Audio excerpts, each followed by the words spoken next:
Item number 21 राष्ट्रीय doping रोधी विधेयक 2021।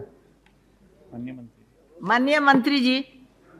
Ma'am, I rise to move that the bill to provide for the constitution of the National Doping Agency for regulating anti-doping activities in sports to give effect to the United Nations Educational, Scientific and Cultural Organization International Convention against Doping in Sport and compliance of such other obligations and commitments thereunder and for matters connected therewith or incidental thereto be taken into consideration. पर विशेष बोलिएगा। धन्यवाद सभापति जी।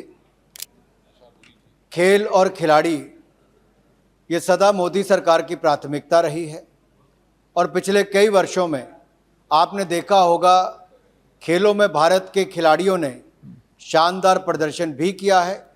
Tokyo Olympics की अगर हम बात करें तो आज तक के सबसे ज़्यादा मेडल टोक्यो ओलंपिक्स में भारत के खिलाड़ियों ने जीते और इसी तरह से ही पैरालंपिक्स की बात करूं तो 2012 में जितने लोगों का कंटिंजेंट 19 लोगों का गया था तो 19 मेडल इस बार टोक्यो पैरालंपिक्स में जीतने का काम हमने किया। डेफ ओलंपिक्स में भी 16 मेडल पहली बार जीता है तो भारतीय दल इस बार जीतने का काम हुआ है।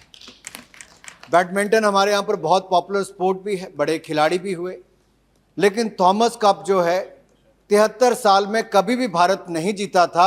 इस बार भारतीय दल ने गोल्ड मेडल जीतने का काम थॉमस कप में भी किया है।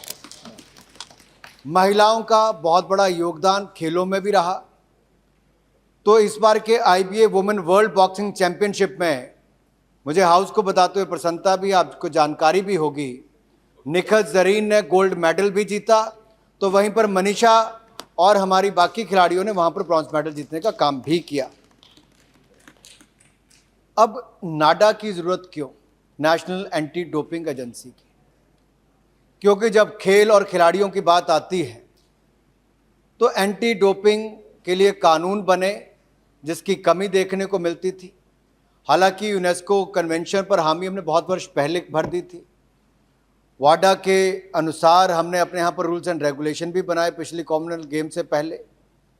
NDTL की नेशनल डोपिंग टेस्टिंग लेबॉर्ट्री की स्थापना भी की, लेकिन बीच में बहुत सारे ऐसे कारण बने जिसके कारण उसकी मान्यता को रद्द कर दिया गया, उसको वापस रिवोक किया गया। लेकिन कानून की कमी थी। बड़े बड़े देशों ने अपने कानून बना लिए थे, जैसे US, China, Germany, France, Australia, Japan, south Korea ने, लेकिन भारत के पास अपने कानून की कमी थी। आज मैं ये सब हाउस के सामने लेकर आया हूँ, जहाँ एक और कानूनी व्यवस्था अमली जामा भी इसको बनाने का अवसर मिलेगा। वहीं पर हमारी निर्भरता दुनिया भर में भारतीय खिलाड़ियों के सैंपल्स को भेजने की खत्म होगी और आत्मनिर्भर भारत को भी बल इस बिल के कारण मिल पाएगा। यहाँ पर टेस्टिंग को लाभ मिल पाएगा। दूसरा, खिलाड़ियों के लिए सबसे बड़ी चिंता का कारण होता है कि डिसिप्लिनरी पैनल हो तो वो निर्णय करता है, अपील पैनल है उस पर सदस्य हों, लेकिन अगर इसका कानूनी अमली जामा नहीं होगा तो कोर्ट के ही चक्कर काटते, खिलाड़ियों का समय भी ज़्यादा लगता है।